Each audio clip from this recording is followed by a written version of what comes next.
आज हम बात करेंगे कि जिस तरीके से नेताओं के रिश्ते बनते बिगड़ते हैं तो उसके क्या मायने होते हैं, उनके पीछे क्या ताकत होती है। जैसे कल हम लोग ने अचानक देखा कि दिग्विजय सिंह अपनी गाड़ी उठा के सुबह सुबह पहुंच गए उमंग सिंगार के घर, जबकि हम सब जानते हैं कि उमंग सिंगार और दिग्विजय सिंह जी की कैसी अदावत रही है कि एक दूसरे के खिलाफ खुल के बयानबाजी हुए। तो ये सब ऐसा क्या होता है, आप कैसे देखते हैं कि उमंग सिंगार और दिग्विजय सिंह के रिश्तों को? ब्रजेश जी, मैं पिछले दिनों एक सोशल मीडिया पे एक रील देख रहा था। उसमें अटल बिहारी वाजपेयी कहीं संबोधन कर रहे थे और सामने चंद्रशेखर वगैरह सब बैठे थे। तब उन्होंने एक बात कही थी, वो मुझे लगता है कि बिल्कुल उन्होंने बहुत दूर का बहुत पहले देख लिया था। उनका था कि आगे ये संबंधों ख़त्म होने का दौर शुरू हो गया है, आगे नेता आपस में बात नहीं करेंगे, रिश्ते इतने ख़राब होने वाले हैं। तो वो वाली बात वाकई में अब ऐसा लग रहा है, राजनीति का जो माहौल हम सब देख रहे हैं पिछले 10-15 सालों से, तो पूरा पूरा बदल चुका है और रिश्ते ख़त्म होते जा रहे हैं। ऐसे दौर में जब नेताओं के बीच में कटुतापूर्ण रिश्ते सार्वजनिक होते रहे हो, वहाँ दिग्विजय सिंह और उमंग सिंगार तो एक ही पार्टी के, लेकिन क्यों खबर बनी? दिग्विजय सिंह इसके कुछ दिन पहले राहुल सिंह के घर भी गए थे, उनका जन्मदिन था, तो वो इतनी बड़ी खबर नहीं बनी जितनी उमंग सिंगार को लेकर बनी, क्योंकि उमंग सिंगार और दिग्विजय सिंह के रिश्तों के बीच में बहुत कटुता थी। और वो ये कटुता उस समय बहुत बढ़ गई थी जब कमलनाथ की सरकार थी और उमंग सिंगार वन मंत्री थे। तब उन्होंने क्या क्या आरोप लगाए थे वो पब्लिक डोमेन में है, अपन रिपीट ना करें तो समय की बर्बादी होगी।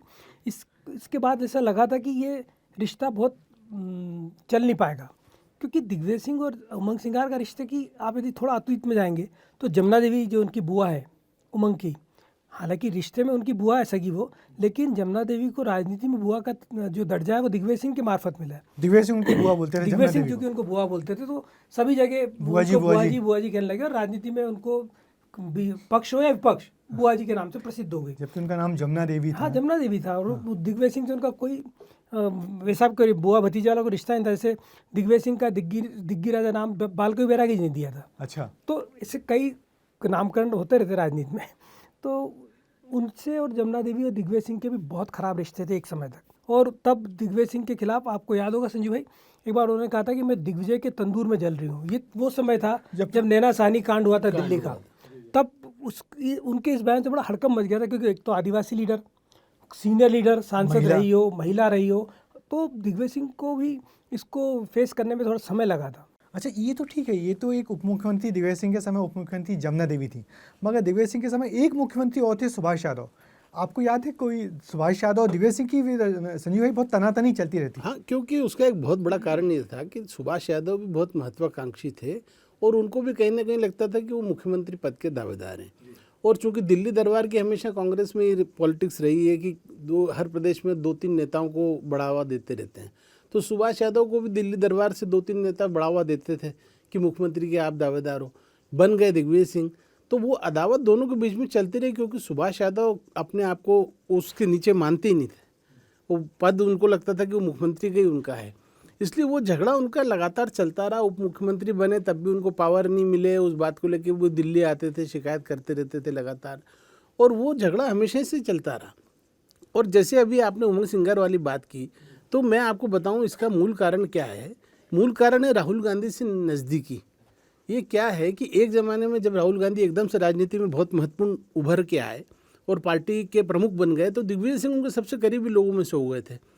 और उमंग सिंगार मध्य प्रदेश के ऐसे युवा नेता थे जो आदिवासी होने के कारण और पढ़े लिखे होने के कारण वो राहुल गांधी की नज़रों में आए। तो वो जीतू पटवारी और उमंग सिंगार, ये उन युवा नेताओं, ये लोग हैं जो राहुल गांधी ने जिनको सीधे पिकअप किया। अब चूंकि वो राहुल गांधी के नज़दीक पहुंच गए और दिग्विजय सिंह को मध्य प्रदेश में कमलनाथ सरकार में उन्होंने देखा कि सारी चीज़ें, सारे फैसले वही कर रहे हैं, तो उन्होंने राहुल गांधी के को जाहिर कान में बात बोली और जिसका प्रभाव भी हुआ। तो वो कहीं ना कहीं दोनों के बीच में खिंचाव शुरू हुआ।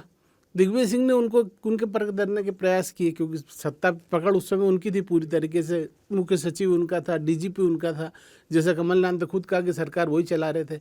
तो वो जो चक्कर था उसमें उमंग सिंगार सीधे सीधे निशाने पर आए और उमंग सिंगार ने लगातार आरोपों की झड़ी और बड़ा खुल के बोला खिलाफ। लेकिन अभी शुरुआत उमंग सिंगार ने की। वो पहले दिग्विजय सिंह के घर गए थे, उसके बाद अभी दिग्विजय इनके घर गए। तो अच्छा, दिग्विजय सिंह के जो रिश्ते रहे ना सभी नेताओं से बड़े कॉम्प्लेक्स है। सबके सामने तो बहुत वो लोगों से बड़ा खुल के बात करते हैं, मगर अदावत तो रही आती है। जैसे उनके एक बड़े संबंधों में खिंचाव माधवराव सिंधिया के साथ भी रहा, कभी कंफर्टेबल नहीं रहे।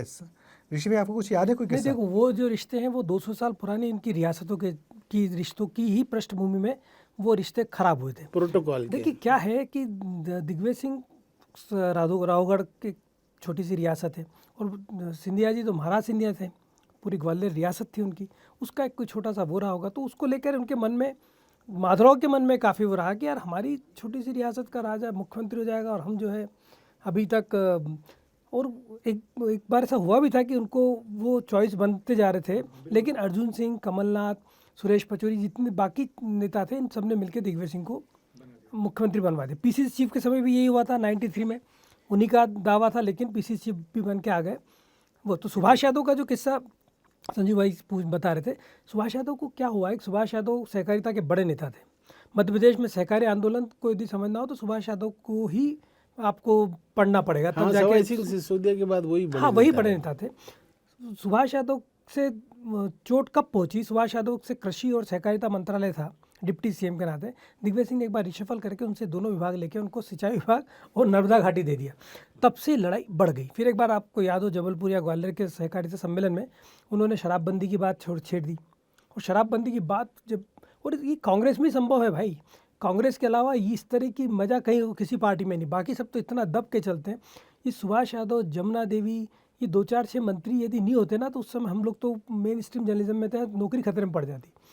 इनके कैबिनेट के झगड़े हो, एक बार दिग्विजय सिंह पूरी कैबिनेट को लेके पचमढ़ी चले गए कि भोपाल में सारी खबरें लीक हो जाती थी। अच्छा, तो वहाँ पे जाके उन्हें 3 दिन की हुआ तो हम सब भी वहाँ पहुँच गए, और वहीं से खबर निकली थी जो हेडलाइन बनी थी कि भ्रष्टाचार आटे में नमक के बराबर चलेगा। अब वो किस संदर्भ में कहा, पर वो बड़ी हेडलाइन छप गई और दिग्विजय सिंह जी को इसको सफाई देते देते पसीना आ गया कि भ्रष्टाचार चलेगा पर आटे में नमक के बराबर।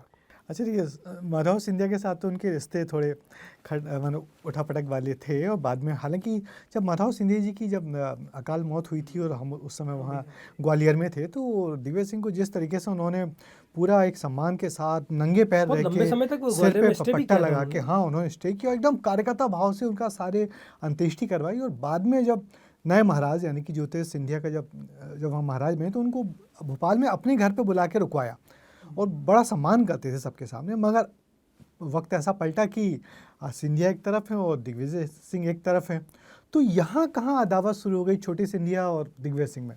देखिए, अभी जो आपने बात बोली और जो ऋषि भाई ने कहा, इसमें आपको समझना पड़ेगा कि एक होता है निजी रिश्ते और ये जो राजे रजवाड़ों के जो प्रोटोकॉल है, ये एक अलग चीज़ है और राजनीति अलग चीज़ है। और राजनीति में दिग्विजय सिंह जो है वो क्या है वो हम सब जानते हैं।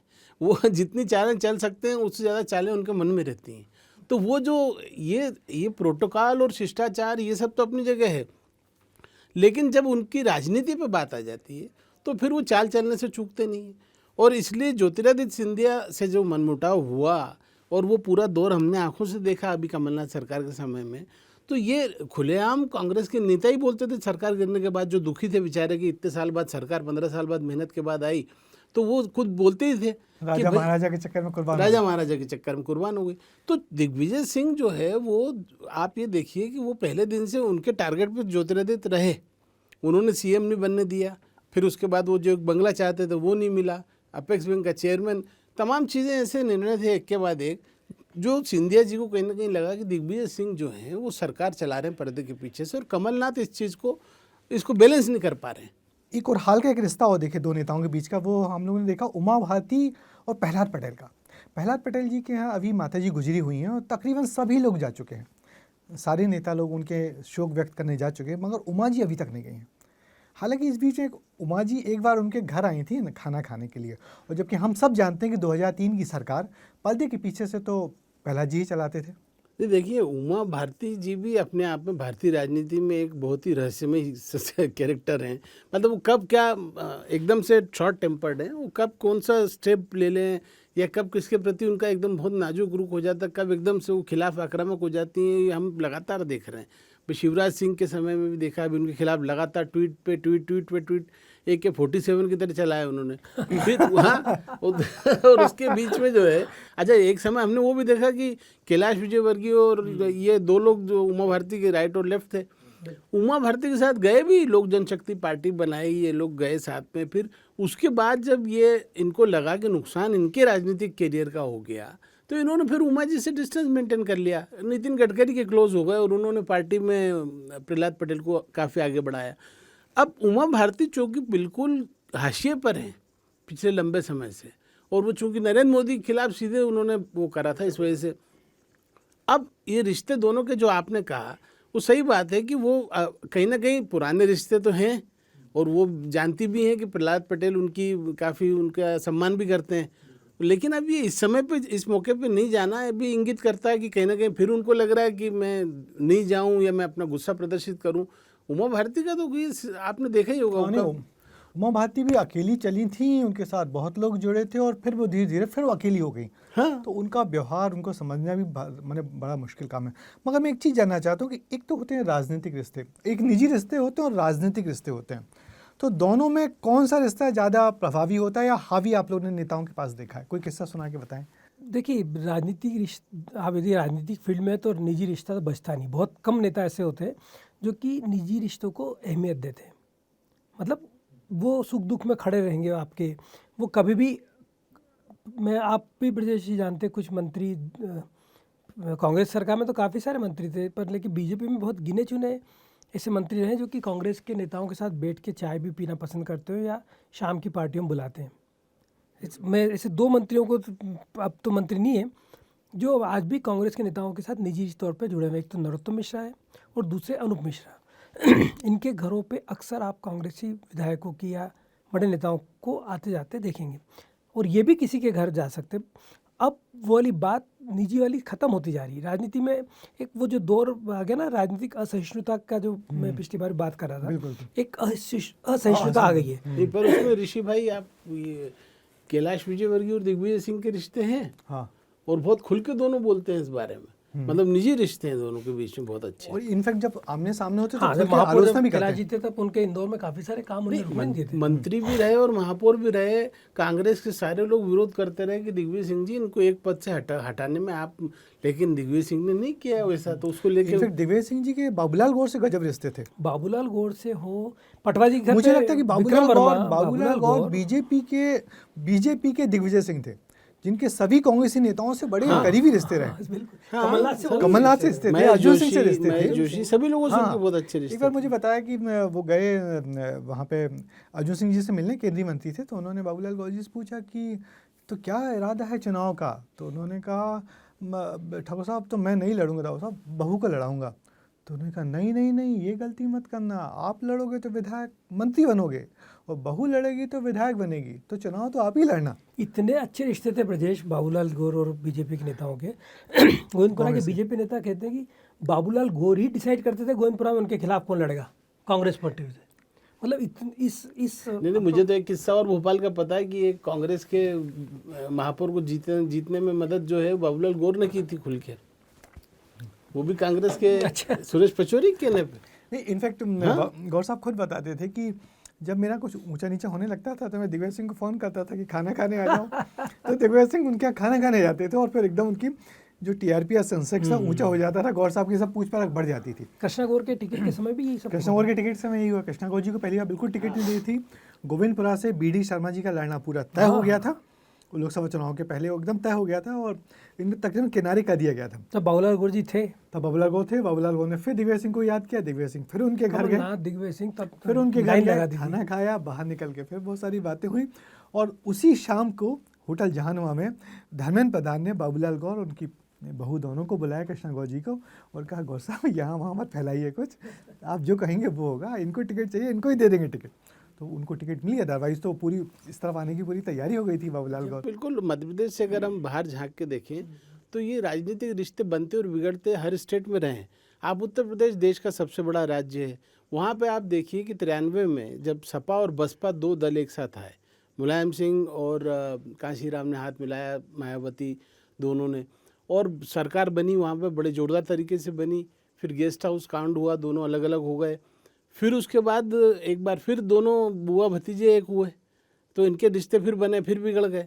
उसी तरीके से आप बिहार में देखो, बल्कि बिहार क्या, बिहार और यूपी का भी देख लें, मुलायम सिंह यादव और लालू यादव, ये रामविलास सब जेपी आंदोलन के बाद जो लोग निकले थे, तो मुलायम सिंह यादव और लालू एक समय में रिश्तेदारी के स्तर तक पहुंच गए थे शादी होने वाली 97 थी में। हाँ, परिवारों में। ये चर्चा थी कि अखिलेश की शादी लालू की बेटी से करना चाहते थे। अब चूंकि अखिलेश का लव अफेयर चल रहा था, पता नहीं था, तो वो मामला नहीं हो पाया। बाद में फिर छोटी बेटी उनकी राजलक्ष्मी जो है उसकी मुलायम सिंह के बड़े भाई के पोते से शादी कराई, जो मुलायम सिंह की सीट से सांसद बन के आए थे। बिल्कुल बिल्कुल। तो रिश्ते बने बिगड़े। आप ये देखिए, सबसे मज़ेदार ये कि बिहार में आप नीतीश कुमार और लालू दोनों जेपी आंदोलन से निकले हुए नेता हैं, और जब 90 में लालू मुख्यमंत्री बने तो वो यादववाद इतना ज़्यादा बढ़ावा दिया उन्होंने कि नीतीश कुमार को घुटन महसूस होने लगी और उन्होंने अलग होकर समता पार्टी बनाई। रिश्ते खराब हुए, फिर जब दोनों को जरूरत पड़ी तो दोनों बीजेपी के खिलाफ एक हो फिर गए। एक हो गए। तो मायावती ने लालजी टंडन से राखी बंधवा ली थी। हाँ बताइए। वो तो जब भाजपा से संबंध बनाने थे हाँ, तो वो भाई बहन हो गए थे। तो वो भाई बहन। ये रिश्ते तो मतलब ये कुछ भी कहीं भी किसी भी स्तर पर बनते और बिगड़ते रहे। ये सब अपन लगातार तात्कालिक देखते हैं। महत्वाकांक्षाओं के लिए होता है, हाँ। बाकी तो उसका कोई बहुत लंबा, इसका इन रिश्तों की बहुत लंबी उम्र नहीं होती है। वो हाँ, वो सत्ता तो के बात प्रति सही है। है। तो जो है सत्ता की सबसे जमावट। ज्यादा आश्चर्य लोगों को हुआ था जब विश्वनाथ प्रताप सिंह से सोनिया गांधी ने संबंध बनाए थे, ओह, जबकि वीपी सिंह हाँ। वो शख्स थे जिनकी वजह से राजीव राजीव गांधी गांधी सत्ता से भी बाहर हुए, और फिर जो कितनी भी बदनामी घटनाक्रम झेलना पड़ी। हुआ, सारा कुछ हुआ, बोफोर्स और सारा जो राजीव गांधी पे चस्पा हुआ। लेकिन बाद में जब आप ये देखो कि उन विश्वनाथ प्रताप सिंह सोनिया गांधी एक ही मंच पे आ गए। नहीं, और ये रिश्ते देखिए, जब सोनिया गांधी और शरद पवार ने एनसीपी इसलिए बनाई थी कि सोनिया गांधी थी यहाँ पे, विदेशी मूल का विदेशी मुद्दा मूल का मुद्दा छेड़ा था और सोनिया गांधी के खिलाफ एक नई पार्टी बना ली थी। मगर उसके बाद फिर दोनों ने एक साथ गठबंधन किया। और नहीं, संजय भाई एक बात बताओ, आप दिल्ली इतने साल, दिल्ली का आपको पर्याप्त अनुभव है, क्या राहुल गांधी की किसी बीजेपी नेता से अच्छे संबंध हो पाएंगे कभी? नहीं, ऐसा नहीं है। आपको एक बहुत मैं मज़ेदार बात बताऊं कि वो आपने देखा होगा लालकृष्ण आडवाणी का वो हाथ पकड़ के बकायदा हाँ, एक एल वो के भी आडवाणी आया को था। उन्होंने बहुत सम्मान वहाँ अभी पे रूडी भी को भी दिया। चुनाव जितवाया उन्होंने। हाँ, नहीं, रूडी का चुनाव तो एक अलग विषय था। पर आप ये देखिए कि शिवराज सिंह चौहान के अभी हाँ, बेटे की शादी में। शादी में गांधी परिवार शामिल हुआ। पूरा हाँ, पूरा। पूरा ये काफी पहला मौका मैंने 35 साल की राजनीतिक पत्रकारिता तो में इसमें अपन देखा। गांधी परिवार का योगदान मानेगा, शिवराज सिंह की स्टाइल। हाँ, देखिए उसमें अच्छा, शिवराज और सिंह की भी उस स्टाइल है, जबकि शादी उनके के- बेटे ने राहुल गांधी के खिलाफ केस कर रखा है। हाँ हाँ बिल्कुल बिल्कुल। और शादी के रिसेप्शन में एक मौका ऐसा आया कि जब उसी वक्त प्रधानमंत्री आए हाँ, तो राहुल गांधी उनके परिवार को फिर एक कोने पे ले जाया गया, वहाँ बिठाला गया, और जब तक प्रधानमंत्री वहाँ रहे तो शिवराज जी वहाँ रहे, मगर मिसेस शिवराज राहुल गांधी के अटेंड साथ किया रही। इन लोगों को। इनके साथ रही, और फिर जब वो चले गए तो फिर वो आए। और ये बहुत कम होता है, मतलब सोनिया और प्रियंका राहुल किसी बीजेपी नेता के यहाँ शादी में बहुत ही, मुझे याद नहीं पड़ता कभी गए। मुझे लगता है शिवराज जी के सबसे बेहतर रिश्ते रहे हैं। कभी किसी से उन्होंने रिश्तों को अजात शत्रु हो रहे हैं वो भी। टूटने की कगार तक आने नहीं दिया। मैं तो सब बहुत प्रभावित, मतलब मैं दिल्ली लंबे समय रहा तो शिवराज जी को उत्तर करिए आप लोगों ने ज़्यादा देखा, लेकिन मैं 5 साल से पिछले देख रहा हूँ, मैं काफ़ी प्रभावित हूँ। वो व्यक्ति के अंदर ये राजनीतिक क्षमताएं जो है वो अपार है। मतलब रिश्ते दूसरे राजनीतिक दलों के नेताओं से बनाना और शायद- उसको मेंटेन करना, और वो भी मोदी राज में, ये बड़ा देखो बहुत प्रतिक्रिया विहीन व्यक्ति है वो चेहरे पे आने नहीं देते कभी कि उनके मन में चल क्या रहा है। आप उनसे आधे घंटे बात कर लीजिए, आधे घंटे बाद आप पता नहीं लगा पाओगे कि ये जो जितने अपने से बात हुई उसमें क्या सच्चाई है, और मतलब ये बंदा अपने बारे में सोच क्या रहा है। मतलब इतनी नहीं, हाँ, निकटता के बावजूद भी मतलब कभी मैं इस किसी बात के खिलाफ को कटुता नहीं बोलेंगे, कभी नहीं, कभी न काहो किसी से दोस्ती। हाँ। दो राजनेता मध्य प्रदेश के वर्तमान में जो नेता हैं उनमें मैं 2 लोगों को ऐसा पाता हूँ, एक है नरेंद्र सिंह तोमर, दूसरा शिवराज सिंह चौहान। ये दोनों कभी भी अपने आपानिक होते हैं, सामने वाले को कोई मौका नहीं देते कि आप हमारी बोली पे हमको फंसा दो। नरेंद्र सिंह से पहली बार गलती हुई, वो मुरैना में सिंधिया के खिलाफ भाषण में उन्होंने बोल दिया हाँ, नहीं तो कि कभी कुछ लोगों को शेर उठने की आदत है, मैं करते। नरेंद्र सिंह तोमर भी वो आदमी साहब कि उन्हें यदि मुंह बंद कर हाँ, ये दिया, रिश्ते बनाने में दोनों लोगों सिर्फ की रिश्ते बनाने में भरोसा करते। एक बड़े नेता को हम लोग का जिक्र नहीं कर पा रहे हैं, वो है रिश्ते निभाने और तोड़ने और दुश्मनी निभाने में भी कैलाश विजयवर्गीय, संजीव जी के। नहीं, मैं देखिए कैलाश जी से मैं, चूंकि मेरा परिचय बहुत पुराना है इंदौर से, वो भी रिश्ते बहुत कैलाश निभाते हैं। विजयवर्गीय तो खुल के कहते हैं। वे एक अकेला नेता मैंने देखा है जो खुल के बयान देते हैं कि मैं दोस्ती और दुश्मनी दोनों ठोक के निभाता हूँ, ये वो बोलते हैं और वो करके भी और यही कारण है उनके इस तरीके स्पष्टवादी का और विवेकी का कि वो आज वो राजनीति में जहाँ होना चाहिए वो नहीं है, और उसी के कारण वो जो फ्रस्ट्रेशन में कुछ बयान आते हैं वो बोलते भी हैं लोग। और वो कैलाश विजयवर्गीय की एक है कि वो रिश्ते नहीं, मैं आपको इस पर जिक्र एक बार पहले क्रिकेट के दौरान मैंने जिक्र किया था। अरुण जेटली ने उनको फ़ोन करके कहा था कि सिंधिया जी को चुनाव जीतने दो क्रिकेट संघ का। बीसीए का। जबकि उस समय सिंधिया कांग्रेस में थे। और कैलाश विजयवर्गीय जी ने ये बात मेरे को खुद बताई थी कि फ़ोन करके उन्होंने कहा वहाँ से, और वो रिश्ते निभाने का मामला था उनका, तो उन्होंने निभाए। और आप ये देखो कि अभी भी जो है वो दिग्विजय सिंह से उनके रिश्ते इंदौर में लोग चटकारे लेते हैं पूरे प्रदेश में। और अभी बल्कि कमलनाथ की भाजपा में प्रवेश को रोकने में ये चर्चा बड़ी जोरदार रही कि कैलाश विजयवर्गीय जी से दिग्विजय सिंह ने बात करी और तब वो खराब हुआ मामला। उन्होंने बयान दिया कि आप बाजार में सब्जी भी खरीदने जाएंगे तो आप बासी सब्जी नहीं खरीदेंगे, और वो रुका एकदम नहीं, से पर वो होते होते। उसके पर्दे के पीछे क्या कहानी थी? पर्दे के पीछे की कहानी ये थी कि कमलनाथ जी के गौतम अडानी से संबंध बहुत अच्छे हैं, ये दुनिया जानती है। गौतम अडानी हमारी सत्ताधारी भारतीय जनता पार्टी में कितने प्रभावशाली हैं ये भी अब किसी से छुपा हुआ नहीं है। कमलनाथ जी के वो पुराने दोस्त हैं, हमने खुद देखा जब नरसिंह राव सरकार में कमलनाथ जी मंत्री थे, ये अडानी उनके यहाँ बैठे रहते थे गौतम। अब गौतम अडानी चूंकि इस सरकार में मोदी शाह दोनों के करीब हैं, और कमलनाथ जी जब अपने बेटे का भी चुनाव हार गए तो उस समय चर्चाएं खुलेआम चली, बल्कि सज्जन सिंह वर्मा ने तो इंदौर में खुलेआम ही कह दिया था कि हम भाजपा में जा रहे हैं, कोई ऐसा दिल्ली पहुंच गए थे वो। अब ये जब सब फाइनल हो गया, उसी में कैलाश विजयवर्गीय का इंदौर में बयान देना, और अगली सुबह दिल्ली में वो सरदार जो ट्वीट करता है अपना, उसका नाम भूल रहा हूँ, बग्गा, तेजिंदर बग्गा, उसने कहा कि साहब दिल्ली में चुनाव है और सिखों के नरसंहार का मामला जो है वो उसमें कमलनाथ दोषी है। अमरजीत सिंह सिरसा थे वो। नहीं, तेजिंदर बग्गा, बीजेपी बग्गा वो सिरसा भी तो बीजेपी के मंत्री है। वो कमलनाथ के खिलाफ जनरली वही बोलते हैं बग्गा। मतलब जो भी था, कुल मिला के सिखों ने भी विरोध कर दिया। तो जो जानकारी है वो ये है कि तय हो चुका था, वो घर से निकल रहे थे, मीडिया चैनल लगातार उनको आप देख रहे थे, फॉलो कर रहे थे कि वो मीटिंग में जाने वाले हैं, और उनकी भारतीय जनता पार्टी में प्रवेश की तैयारियां कंप्लीट हो गई थी। और फिर अचानक बयान आया कि नहीं। और सबसे पहले आप मजेदार बात फिर सुनिए, दिग्विजय सिंह जी का आया कि मेरी कमलनाथ जी से बात हुई है, वो कहीं नहीं जा रहे छोड़ के। यानी कि पहले जा रहे थे। रिश्ते में समझना बहुत मुश्किल का। हाँ, सही बात। ये अभी फिर हमने फोटो डाला कि हमारे रिश्ते 50 साल 40 साल पुराने हैं, बड़े भाई छोटे भाई के। तो बहुत सही कह रहा है कि रिश्ता क्या कहलाता टाइप मामला है। हाँ, ये एक सीरियल है ना वो, 72 एपिसोड का सीरियल बन सकता है इन लोगों पे। ये रिश्ता क्या कहलाता है। तो चलिए, आज हमने रिश्तों पे बहुत सारी बातें कर ली।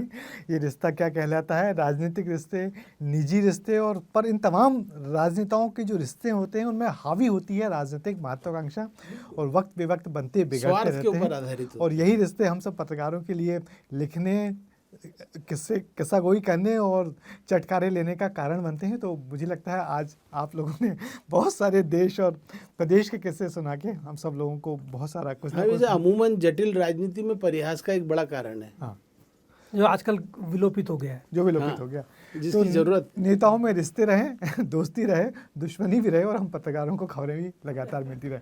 तो मुझे दीजिए इजाज़त आज ऑफ द रिकॉर्ड में, बस इतना ही। नमस्कार।